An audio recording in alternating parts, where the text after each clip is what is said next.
particularly like to do this, but I have to have some notes. A lot of this is new to me, and I can't remember exactly the order in which it goes. But like Dale said, the more we find out, the more we don't know. There's a lot. Okay. When one thinks of the community of Leadvale, one almost automatically thinks of the Franklin family. I mean, when you drove in up here, you saw the big house. And not only that big house, but he builds Riverview a mile south of that home. So he is not the first, nor is he the last. Many other families make great contributions to the area, but the Lawson family, however, was the wealthiest and arguably the most influential. Moving into the area in the 1830s, Lawson built his mansion in the early 40s. His son's Isaac's home sometime after 1853. That's always arguable, but he didn't buy the land till then, so I don't think you build a home without land. The earliest reference I found to Lawson was a newspaper in 1841 naming him as a delegate to the Whig convention in Greenville. Do we know what a Whig is? Carolyn probably does. Do any of the rest of them? You were either a Whig or a Democrat. The Whigs hated Andrew Jackson. That was the number one scenario, that you needed to be a Whig. You had to hate Jackson. The other thing was that you were for building roads and canals, you were for protecting tariffs, and you were for a national bank.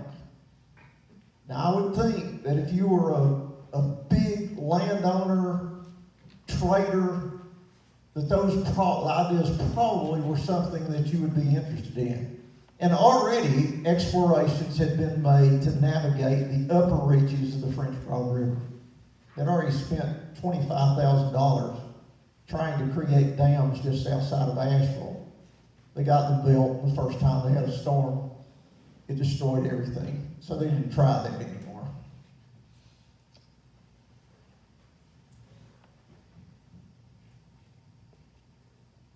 In 1843, he was involved in a lawsuit in Mississippi.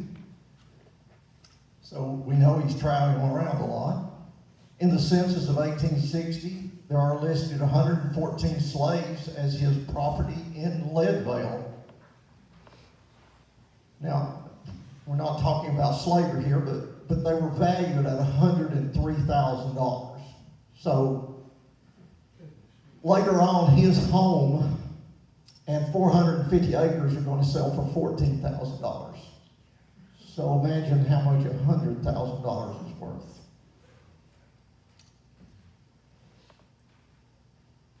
It is said that Franklin was a millionaire. That's probably not true. But he is certainly rich beyond anyone's belief. Just imagine building his own home, Isaac's home, and he builds the home in Knoxville. That's the Doolin Art Gallery and the Confederate War Museum. It was called Bleak House at that time. And he probably built another one that was torn down. We don't know that for sure, but he had another daughter, and I'm not sure why he wouldn't have built her one. Where did all this money come from? Trading, loaning money. But in Leadvale, the primary reason of raising money was the raising of hogs. He owned 4,000 acres here. We'd wondered that for years and years and years. And in 1888, there is a sale going on the Franklin property, and they said it was part of the original 4,000 acres. That was just a little sale lot. I mean, it was not an article or anything. But if you own 4,000 acres, that's a lot of land. And in all the diaries and most of the things you read, it says that he owned the river bottoms. But he didn't. There's other people living there. We don't know exactly where his lands go. but they certainly didn't go up the Noonkesser. There probably was some on the French Broad. But he was raising corn with slave labor. Corn was fed to hogs. The hogs are then driven up the French Broad River. There's a road that goes parallel with the French Broad River. Every 10 to 12 miles, there is a feeding station. So you walk the hogs all day. You put them in pens and feed them at night. Cost you a penny, by the way, per hog. And you made it all the way to Asheville and then down to Spartanburg. Spartanburg is the center of rail activity then, and they could be shipped out wherever they were sold from. What we need is a railroad.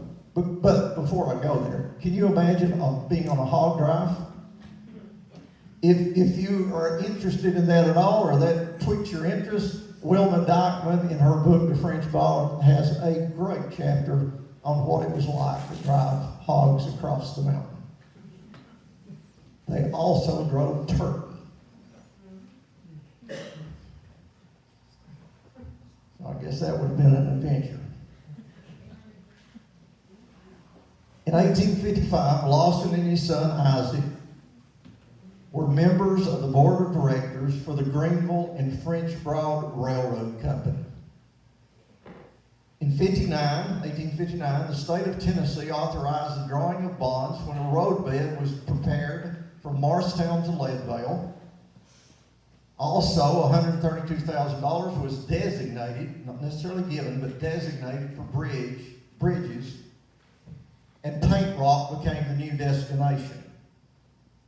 So, just before the Civil War, there is a roadbed prepared from Morristown to Leadvale. But there's no ties laid, there's no rail laid, because in 1861, Lawson Franklin dies, and the Civil War breaks out. So everything came to a screeching halt. With the end of the war, everything in Jefferson County, including Leadvale, all the properties, all the animals had been stolen by the Confederate Army. Everyone thinks we're great Confederates here. No, we're not. We're a hotbed of unionism. So anytime you see the Confederate flag flying here, that's not right.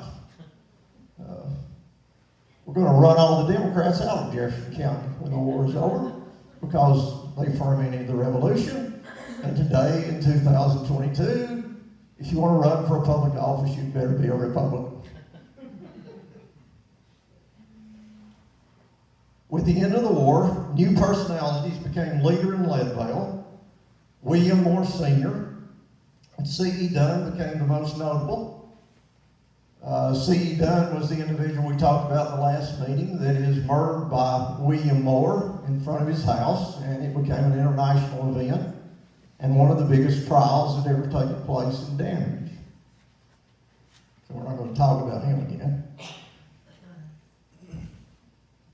The state of Tennessee makes a loan now of $1,250,000 to a new railway proposal, now known as the Cincinnati, Cumberland Gap, and Charleston Railroad.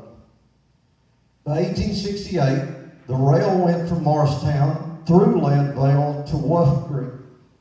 I'm not doing my slides. I forgot all about it.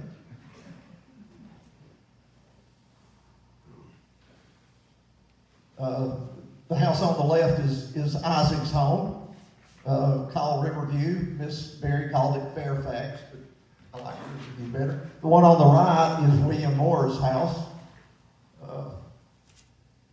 Moore is going to go from his house up to Isaac's house and kills his dad.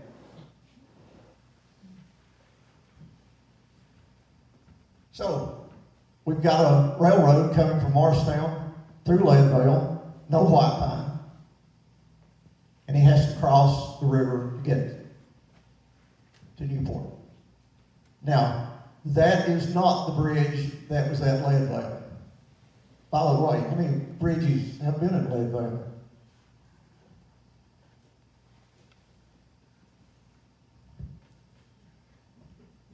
No. You Leadvalians know? 3. It's been 4, maybe 5. Can't document that for sure, but I'll tell you why. It might have been 5 in a minute. But that's probably what the first bridge looked like across the across the river. Except, Advance it one more, was it still on the Moore house? Oh, I'm sorry. I saw it on the side, I thought it was there. that's probably what the bridge looked like. We know you couldn't float logs or rafts under it. We also know that it's a covered bridge and that it's 600 feet long. Somebody asked me why would the railroad have a covered bridge. I had to look that up on Google. It said that an uncovered bridge lasts 20 years, a covered bridge could last 100. So that's why they covered it. Bridges are expensive. A depot is located in Leadvale, and the area becomes a place from which produce can be shipped to market. You could send it to Newport, you could send it to Morristown, from Morristown to Knoxville, to other places. People could also travel to and from Morristown and to Newport. You went to Newport in order to get to Carson Springs. Big deal going to Carson Springs at this time. With the railroad and the settlement several miles north of Leadvale comes the town of White Pine. White Pine didn't have a depot, but it had a loading area. The two settlements began to compete with the shipment of goods. In the Morristown Gazette, April 1, 1877, it was reported that White Pine shipped between January and March. I hate to read all these numbers, but they're kind of interesting. 2,300 pounds of butter, worth $460. 7,200 dozen eggs, worth $900. 534 pounds of feathers, worth $267. When this article appeared in the Gazette, the article was answered by J.M. Mills, who is the station master in Leadvale. He said not to disparage what's happening in White Pine, but this is what's happening in Leadvale. From January 74 to June 75, the following items were shipped from the Leadvale depot. Bacon enlarged, 3,878 pounds. Butter, 1,153 pounds. Flour, 1,150 pounds. Corn, 653, 187 pounds. Wheat, 400,564 pounds. Other grains, 4,168. Dried fruit, 413 pounds. Eggs, 7,159 pounds. Salt, where did they get salt? 1,350 pounds. I have no idea where salt came from. It was all worth $1,400. Doesn't quite seem worthwhile for all that work. But money went a long ways. Again, going back, Franklin's farm is going to sell later on. The house up there that you see with the barn, 450 acres, and it sells for a little over $14,000. That's in the 1880s. This is in 74, 75. The railroad certainly benefited the area known as Leadvale and surrounding areas, but one problem was the bridge across the French Broad River.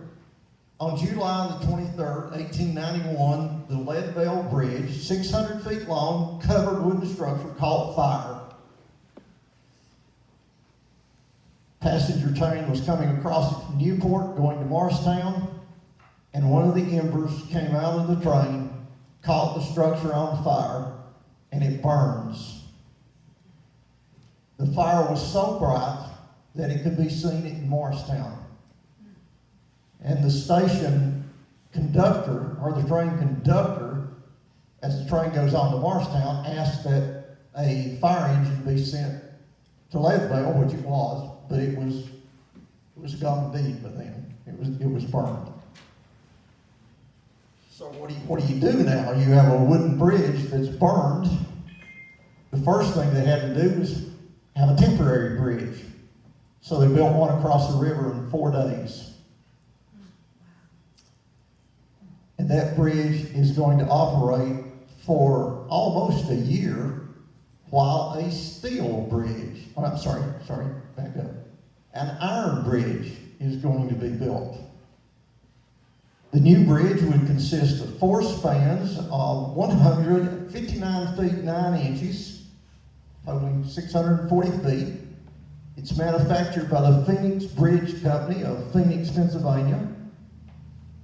It was considered one of the largest and finest bridges in the entire South. Nevertheless, as the bridge neared completion, a flood on the night of January the 13th, 1892, we just got the bridge finished, didn't even have it painted.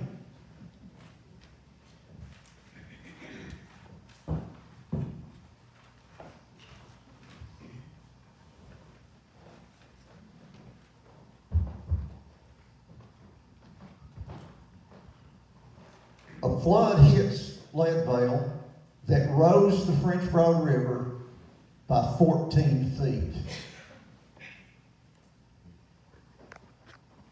Now, I don't know if you could imagine a river rising 14 feet, but it came within 4 feet of the iron bridge, and they thought it was going to collapse.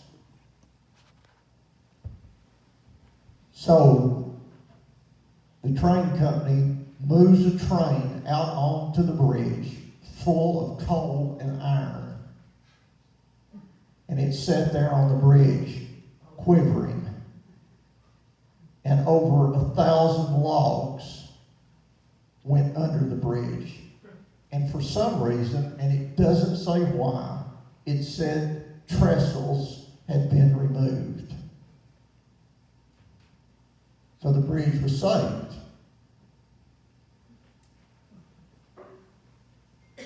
"14 feet. This picture is there because they're going to replace the iron bridge. They're going to build a steel bridge. And this steel bridge is the one that you see the remains of down there. And this is that full pool when they built the dam, and they filled the lake up before they tore the old bridge down. It's about 4 feet from the top, or the bottom of the bridge, not the top of the bridge, about 4 feet from the bottom of the bridge. So my question is, and I can't answer it, where was the iron bridge? They didn't stop railroad crossings, so somewhere the iron bridge built on trestles is in a place that we don't know. Because the steel bridge is the ones that you see the remnants of.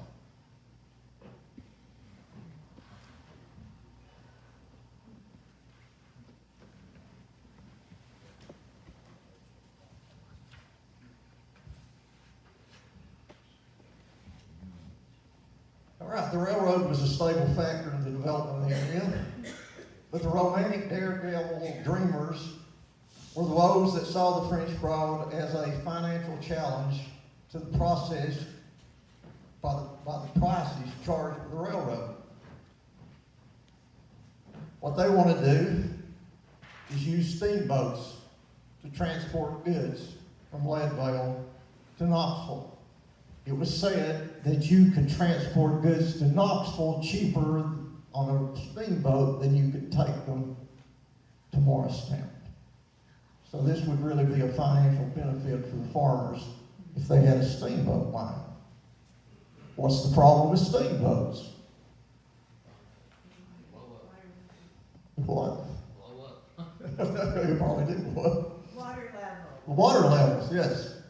So we got to have a steamboat that can travel in very shallow areas. Flat-bottom boats or rafts had been used since the early 1800s. One could launch on the French Broad and float all the way to New Orleans. It's one of the reasons the purchase of New Orleans or Louisiana was so important to the settlers west of the Appalachian Mountains during the port of deposit, because it was a port of deposit. In 1856, the steamboat Mary McKinney reached Danridge from Knoxville.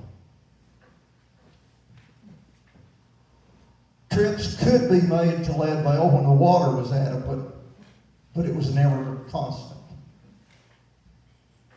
The Harry Helm was a steamboat constructed in 1875 by Captain H.C. Helm of Leadvale. I think you showed the picture of it. Oh, I'm sorry. I forget. We're gonna have to come up here and hit these. Oh, by the way, before we pass, let me go back and show you this. Can I go back? Should be able to. Which one we want? This one right here. When they tore the steel bridge down in 1942, it goes to North Carolina.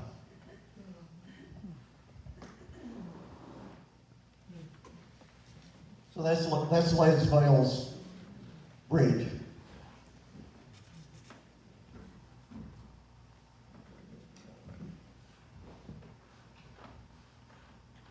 One of the reasons that, again, you read, they don't tell you these things. You have to read between the lines, and sometimes the lines are a long ways apart. In 1910, they take the iron bridge down and they build a steel bridge. Why? Well, there was an article in the paper that said that Southern Railway, which had now bought the line through Leadvale, had just bought 25, or they're getting ready to buy 25 it's pronounced Malay steam engines. He's Swiss. These are much larger. They pull much larger loads. And the test run they made from Knoxville to Leadvale, pulling 33 cars full of coal. I think that probably, at least when you read about iron bridges, is they don't give enough. The structure is too stiff. And if they're going to use big trains and big engines, they need something more modern. So Southern tears the iron bridge down and they replace it with that steel bridge, which is removed in 1942.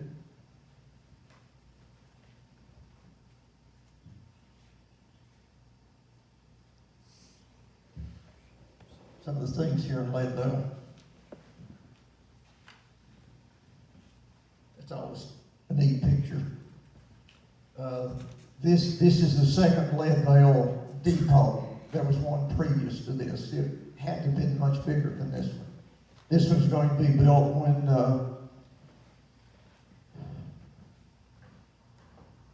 they take the spur line north to Greenville. Then they move the depot up because it's in the 42 train wreck. I'll show you. 1912 coal yard. This is the wreck in 40. I said 42. It's in 1940. But if you look right there, you can see the depot, the one that you had a picture of. You have to. I mean, it's kind of hard, but it's sitting right there. You can see both. You can see the windows on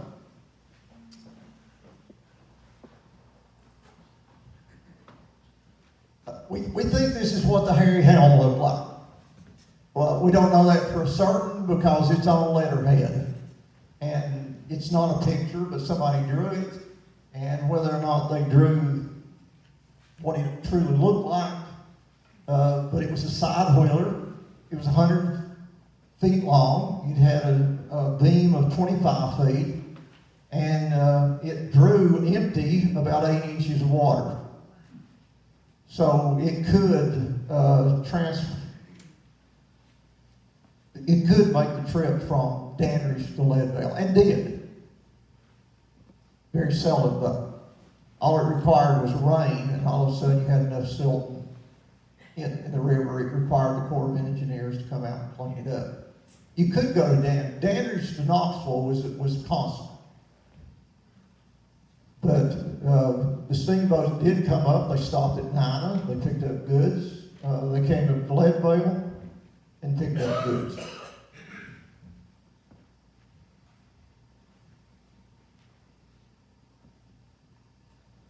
In 1871, a proposal made by M.J. Perry to improve the navigation of the French Broad River above Knoxville as far as Leadvale, connecting it to the railroad. It would require 17 dams, 6 feet in height, with locks, and the estimated cost was $170,000. They did part of the work up to Dandridge. They did a little bit of work above Dandridge, but it's never done in any completion.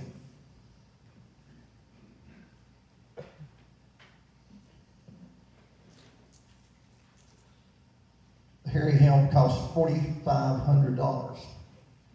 Fairly expensive.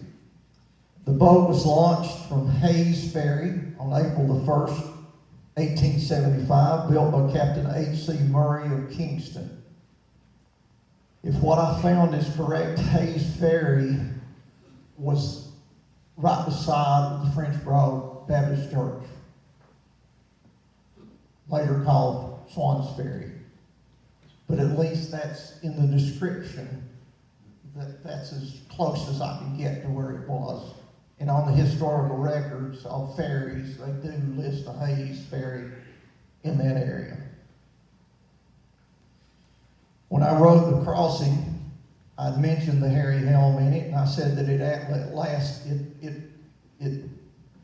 lasted for a number of years, all the way up nearly to 1900. It did not. The Harry Helm is scrapped in 1880. It had all kinds of trouble. When they launched it, they floated it to Chattanooga, put engines in it. Coming back to Knoxville, it got within a mile of Knoxville, and one of the boilers blew up. So they had to take it back, or they had to take it to welders, or whatever you do at that point in time, and fix the problem they had.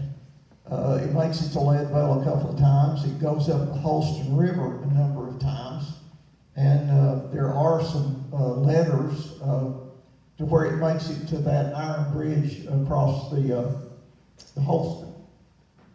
And there were plans to take it all the way to Kingsport, but it got farther up there in the winter. The river froze over when the ice broke. It knocks a hole in the ship. It was just one problem after another. Helm sold it to another investor. Another investor sold it to somebody else, and finally in 1880 they take it to Chattanooga, take it apart, and make another ship out of it.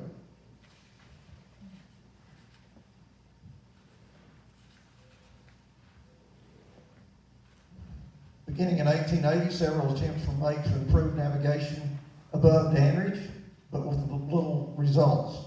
The goal was to maintain a constant 2.5 feet of water around 41 shoals. But the work above Dandridge just didn't work. Captain J.E. Newman, in an interview in 1925, listed all the boats that were used above Knoxville, and many times the boats made the trip to Leadvale. He himself made many trips to Leadvale, and he said even at one time he went up the Nola J. It might be added that in 1912, the Economist, that's the name of the ship, it was a gasoline-driven engine. It made a trip to Leadvale. Railroads, steamboats had a great influence on the economics of Leadvale. The White Pine had developed a much better depot and bigger depot by this time. The incorporation of the town was replacing Leadvale as a commercial center. And then the construction of the dam is going to be the final blow to Leadvale. Now, some of this has been hard to put together because we find an item, we find an item, we find an item.